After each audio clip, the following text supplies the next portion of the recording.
பார்த்ததுல இல்லை இதில் டீப்பு தான் இருக்குது, நீங்கள் அங்கே தான் போய் பார்க்கணும். வாந்தி எடுத்தால் ரொம்ப சீரியஸ் கண்டிஷன் குழந்தைக்கு போயிடும். ஓபி சீட்டு பதிஞ்சிருக்கோம், பதிஞ்சதுக்கு நீங்கள் வரிசையில் உட்காருங்க பார்ப்பாங்க அப்படின்றாங்க. இன்னும் எதையுமே நாங்கள் எந்த எதுவுமே பண்ணலை, எடுக்கவும் இல்லை, நடவடிக்கை எடுக்கவும் இல்லை. ஆனால் இது மாதிரி அந்த குழந்தைக்கு நடக்கக்கூடாதுன்னு சொல்லி கேட்டுக்கிறேன். மதுரை அரசு மருத்துவமனையில் பிறந்த பச்சிளம் குழந்தைக்கு சிகிச்சையின் போது வைத்திருந்த டியூபை அகற்றாமல் மருத்துவர்கள் அனுப்பியதால் தற்போது உயிர் ஆபத்தான நிலையில் பச்சிளம் குழந்தை உள்ளது. ராமநாதபுரம் மாவட்டம் முதுகுளத்தர் பகுதியைச் சேர்ந்த லோகநாதன், மீனாட்சி என்பவர்களுக்கு நவம்பர் 14ஆம் தேதி மதுரை அரசு ராஜாஜி மருத்துவமனையில் பெண் குழந்தை பிறந்தது. மூச்சு திணறல், எடை குறைவு, சர்க்கரை குறைபாடு குழந்தை பிறந்ததால் குழந்தைகள் வார்டில் தீவிர சிகிச்சை பிரிவில் 21 நாட்கள் பச்சிளம் குழந்தைக்கு சிகிச்சை அளிக்கப்பட்டு வந்தது.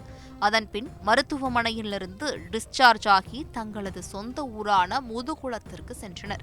குழந்தைக்கு திரும்பவும் உடல்நிலை சரியில்லை என்றவுடன் அங்குள்ள தனியார் மருத்துவமனைக்கு அழைத்து சென்று ஸ்கேன் எடுத்து பார்த்தபோது குழந்தைக்கு வயிற்றில் டியூப் இருக்கிறது என்பது தெரிய வந்தது. இதனால் அதிர்ச்சியடைந்த பெற்றோர்கள் மதுரை அரசு ராஜாஜி மருத்துவமனையில் 21 நாட்கள் இன்குபேட்டரில் வைத்திருந்த குழந்தைக்கு தொண்டைக்குள் டியூபை விட்டு சிகிச்சை அளித்த போதுதான் அந்த டியூபை அகற்றாமல் அஜாக்கிரதையால் மறந்து போய் குழந்தையின் பெற்றோரிடம் திருப்பி கொடுத்துள்ளனர். இதனால் தற்போது பச்சிளம் குழந்தைக்கு மூச்சு திணறல் ஏற்பட்டு மிகவும் பாதிப்பிற்குள்ளாகியுள்ளது. மருத்துவர்கள் அஜாக்கிரதையால் குழந்தைக்கு மிகவும் ஆபத்தான நிலை உள்ளது என்றும், இதனால் தற்போது மீண்டும் மதுரை அரசு ராஜாஜி மருத்துவமனைக்கு குழந்தையை கொண்டு வந்து சிகிச்சைக்காக காத்துக் கொண்டிருக்கின்றனர் பெற்றோர்கள். தோளத்துலேருந்து வந்திருக்கோம், இங்கே பிரசவத்துக்கு வந்திருந்தோம்.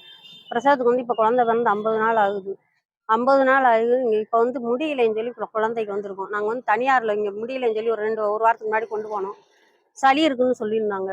சளிக்கு ட்ரீட்மெண்ட் பார்த்தாங்க. ட்ரீட்மெண்ட் பார்த்துட்டு அதே இது சளி இறங்கிடுச்சு அப்படின்னு சொல்லிட்டு இப்போ வந்து குழந்தைக்கு வந்து உள்ளே வந்து தொண்டைக்கு நெஞ்சுக்கு சளி டீப் இருக்குது, நீங்கள் அதை உடனே நீ வேணும், நீங்கள் அங்கே தான் போய் பார்க்கணும், இங்கெல்லாம் பார்க்க முடியாதுன்னு சொல்லி தனியாரில் வந்து எழுதி கொடுத்து அனுப்பியிருக்காங்க. அந்த இது வந்து நாங்கள் இல்லாத அத்தைக்குழியை வந்து இங்கே வந்து தான் பார்க்க முடியும். நாங்கள் இங்கேயே கவர்மெண்ட்டை நாங்கள் நம்பி நல்லா பார்ப்பாங்க கொள்வாங்க நாங்கள் வாரோம். வந்தாலும் இங்கே இப்படி பண்ணுறாங்க. அது வந்து ட்ரீட்மெண்ட் மூலியமா ஐசி வார்டில் வச்சுருந்தாங்க. ரெண்டு வாரமா மேலே வச்சுருந்தாங்க. உள்ளே வந்து வச்சுருந்தாங்க. 21 நாள் சாதா வார்டில் 5 நாள், மொத்தம் 21 நாள் மேலே வச்சுருந்தாங்க. வச்சுதான் எல்லாமே கோளாறு இதாகிடுச்சு, சரியாயிடுச்சு, உங்களுக்கு தேவையாச்சு, நீங்கள் டிஸ்சார்ஜ் பண்ணி கூட்டிகிட்டு போங்கன்னு சொல்லி தான் அனுப்பி விட்டுருந்தாங்க. மொத்தம் வந்து நாங்கள் வந்து உள்ளே வந்து டீப் மாதிரி போகுது, நீங்கள் அங்கே தான் ட்ரீட்மெண்ட் பார்க்கணும்னு நெஞ்சு ஸ்கேன் எடுத்தாங்க சந்தேகத்துக்கு. எடுத்ததில் அதில் கொடி மாதிரி உள்ள இங்கேருந்து வரையும் போகுது. மறுபடியும் ஸ்கேன் போட்டு பார்த்தாங்க, உறுதி பண்ணிக்கிறோம்னு சொல்லி. அவங்களே ஸ்கேன் போட்டு பெரிய டாக்டர் வச்சு ஸ்கேன் பண்ணி பார்த்தாங்க. பார்த்ததுல இல்லை இதில் டீப்பு தான் இருக்குது, நீங்கள் அங்கே தான் போய் பார்க்கணும். வாந்தி எடுத்தால் ரொம்ப சீரியஸ் கண்டிஷன் குழந்தைக்கு போயிடும், அதனால் நீங்கள் அதுக்குள்ளேயும் ட்ரீட்மெண்ட் எடுக்கணும்னு சொல்லி அனுப்பியிருக்காங்க. அங்கேருந்து பால் வந்து சரியாக குடிக்க மாட்டேங்குது, மூச்சு திணறல் மாதிரி வருது அந்த பிள்ளைக்கு வந்து. ஓபி சீட்டு பதிஞ்சிருக்கோம், பதிஞ்சதுக்கு நீங்கள் வரிசையில் உட்காருங்க பார்ப்பாங்க அப்படின்றாங்க.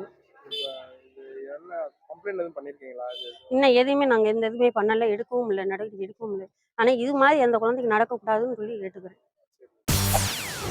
செய்திகளை உடனுக்குடன் தெரிந்து கொள்ள உடனே சப்ஸ்கிரைப் பண்ணுங்க.